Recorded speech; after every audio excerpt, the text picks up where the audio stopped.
ấp tiên mùi bị bay ấp ấp tiên tiên ấp rồi che tiên là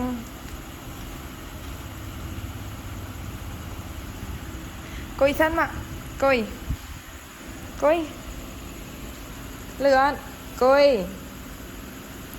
mà nàng chẳng coi chẳng là nga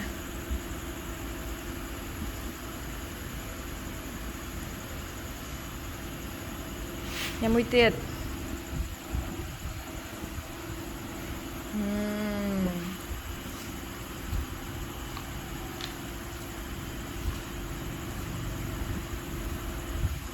nha nhất